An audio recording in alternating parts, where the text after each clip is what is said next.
ज्योतिषाचार्य राममेहर शर्मा। दोस्तों, आज का हमारा विषय है उत्तरदा एकादशी व्रत महात्म, पूजन का विधि विधान और व्रत की कथा।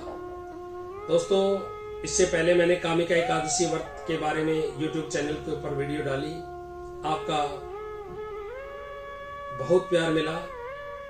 दोस्तों, इस वीडियो को भी वही प्यार मिले। आप अपने दोस्तों को बोले, लाइक करें, सब्सक्राइब करें और अपने मित्रों को भी, सगे संबंधियों को भी बोले कि इस चैनल को जो है लाइक करें। बोलिए पवित्र उत्तरदा एकादशी महात्म महाप्राण महाराज की जय। शांताकारं भुजगशयनं पद्मनाभं सुरेश्वरं विश्वधारं गगनसदृशं मेघवर्णं शुभांगं लक्ष्मीकान्तं कमलनयनं योगविरध्यानगम्यं वन्दे विष्णु भवभयहरं सर्वलोकैकनाथं। बोले एकादशी महात्म महाप्राण महाराज की जय। उत्तरदा एकादशी का पूजन और विधि विधान। व्रत करने वाले को प्रातःकाल उठकर स्नान आदि दैनिक कार्यों से निवृत्त होकर श्री हरि विष्णु भगवान की प्रतिमा को दूध, दही और शुद्ध जल से स्नान कराकर रोली, चंदन, पुष्प, धूप, दीप आदि से पूजन करके कपूर, दीपक से भक्ति भावना पूर्वक आरती करें। फिर मिष्ठान का भोग लगाकर प्रसाद भक्तों में बांटें। 5 ब्राह्मणों को भोजन कराकर यथाशक्ति दान देकर विदा करें। उनका आशीर्वाद प्राप्त करें। व्रत के दिन भजन कीर्तन में गुजार कर रात्रि में भगवान की प्रतिमा के पास सोएं। इस उत्तरदा एकादशी का महत्व क्या है? यह व्रत श्रावण मास की शुक्ल पक्ष की एकादशी को रखा जाता है। इस दिन भगवान विष्णु के नाम का व्रत रखकर पूजा अर्चना की जाती है। इस व्रत के करने से मनवांछित फल मिलता है। व्रती की सभी मनोकामनाएं पूर्ण हो जाती हैं। जीवन सुखों से भर जाता है। मन में शांति, आत्मिक सुख और धार्मिक विचार उदय होते हैं। निसंतान स्त्री व्रती को संतान रत्न की प्राप्ति होती है। मनुष्य के सब पाप नष्ट हो जाते हैं। इस व्रत की कथा सुनने व पढ़ने से वाजपेय यज्ञ का फल प्राप्त होता है। इसका महत्व सुनने से व्यक्ति यह लोक में सुख भोगता है और अंत में जो है परम गति को प्राप्त करता है। मित्रों, इस उत्तरदा एकादशी की कथा क्या है? धर्मराज युधिष्ठिर जी बोले, हे भगवान, अब आप मुझे श्रावण मास की शुक्ल पक्ष की एकादशी की कथा सुनाइए। इस कथा का नाम तथा इसकी विधि क्या है, सो सब कहिए। श्री मधुसूदन जी बोले, हे राजन, अब आप शांति पूर्वक श्रावण मास की शुक्ल पक्ष की एकादशी की कथा सुनिए। इस कथा के श्रवण मात्र से ही वाजपेय यज्ञ का फल प्राप्त हो जाता है। द्वापर युग के प्रारंभ में महिष्मती नाम की नगरी में महिजीत नाम का एक राजा पुत्रहीन था। वह सदैव चिंताग्रस्त रहता था। उसे वह राज्य दुखदायी प्रतीत होता था, क्योंकि पुत्र बिना इस लोक और परलोक दोनों में सुख नहीं। राजा ने पुत्र की प्राप्ति के बहुत यत्न किए, परंतु वह निष्फल गए। जब वह राजा वृद्ध होने लगा तो उसकी चिंता भी बढ़ने लगी। एक दिन उस राजा ने प्रजा को संबोधित करके कहा कि न तो मैंने अपने जीवन में पाप किया और न ही अन्याय पूर्वक प्रजा के धन एकत्रित किया। न मैंने कभी देवताओं और ब्राह्मणों का धन छीना और न किसी की द्रोहर ली है। मैंने प्रजा को सदैव पुत्र की तरह पाला है। मैंने अपराधियों को पुत्र और बांधवों की तरह दंड दिए हैं। मैंने कभी किसी से राजद्वेष नहीं किया, सबको समान माना है।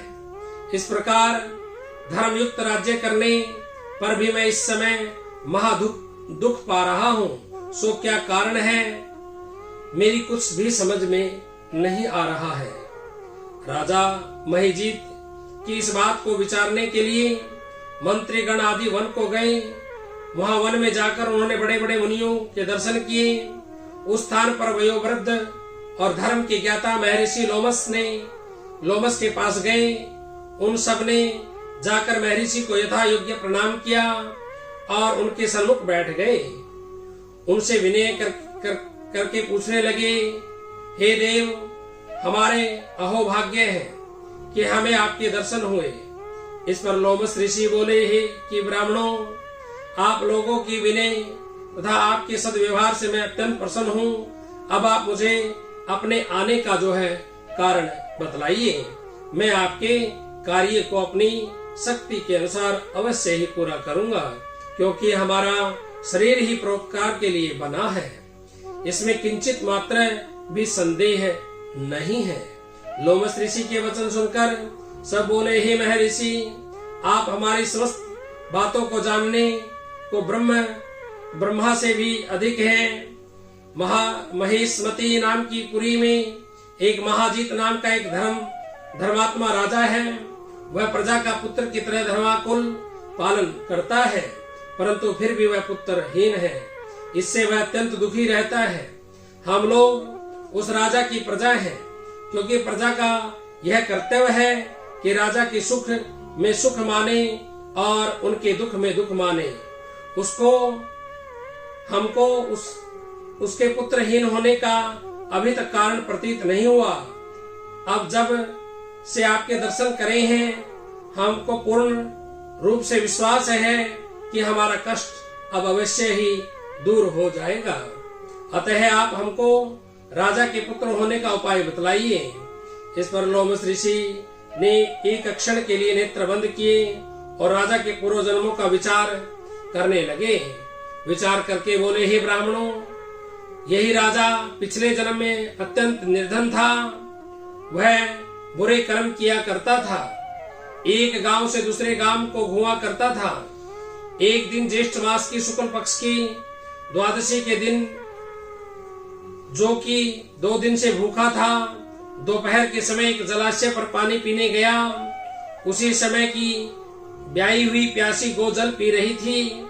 राजा ने उसको प्यासी ही हटा दिया और स्वयं जल पीने लगा। हे ब्राह्मणों, इस दिन राजा को यह दुख भोगने पड़ रहे हैं। एकादशी के दिन भूखा रहने से उसको राजा होना पड़ा और प्यासी गो को हटाने से पुत्र के वियोग का दुख भोगना पड़ा। इस पर सब लोग बोले, हे महर्षि, शास्त्र में ऐसा लिखा है कि पुण्य से पाप जो है नष्ट हो जाते हैं। इसलिए कृपा करके आप राजा के पूर्व जन्म के पाप नष्ट होने का उपाय बतलाइए, क्योंकि इस पाप के क्षय होने से पुत्र रत्न की उत्पत्ति होगी। ब्राह्मणों के ऐसे वचनों को सुनकर लोमस ऋषि बोले कि हे ब्राह्मणों, यदि श्रावण मास की शुक्ल पक्ष की पुत्रदा एकादशी को तुम सब लोग व्रत करो और रात्रि को जागरण करो और उस व्रत का फल राजा को प्रदान कर दो, तो तुम्हारे राजा को पुत्र रत्न पैदा होगा। मंत्रियों सहित समस्त प्रजा महर्षि लोमस ऋषि के वाक्यों को सुनकर प्रसन्नता पूर्वक अपने नगर को वापस आई। उन सब लोगों ने श्रावण मास के शुक्ल पक्ष की पुत्रदा एकादशी को लोमस ऋषि की आज्ञा अनुसार विधि पूर्वक व्रत किया और द्वादशी को उसका फल राजा को दिया। उस पुण्य के प्रभाव से रानी ने गर्भ धारण किया और 9 महीने पश्चात उसके एक अत्यंत तेजस्वी पुत्र रत्न उत्पन्न हुआ। हे राजन, इसलिए इस एकादशी का नाम पुत्रदा पड़ा। जो मनुष्य पुत्र रत्न को प्राप्त करना चाहते हैं, उन्हें इस एकादशी का विधि पूर्वक व्रत करना चाहिए। इस व्रत के प्रभाव से इस लोक में सुख और परलोक में स्वर्ग मिलता है। बोलिए पुत्रदा एकादशी महात्म महापुराण महाराज की जय। भजमन नारायण नारायण नारायण, श्रीमन नारायण नारायण नारायण, हरे हरे नारायण नारायण नारायण, गोविंद नारायण नारायण नारायण। बोले विष्णु भगवान की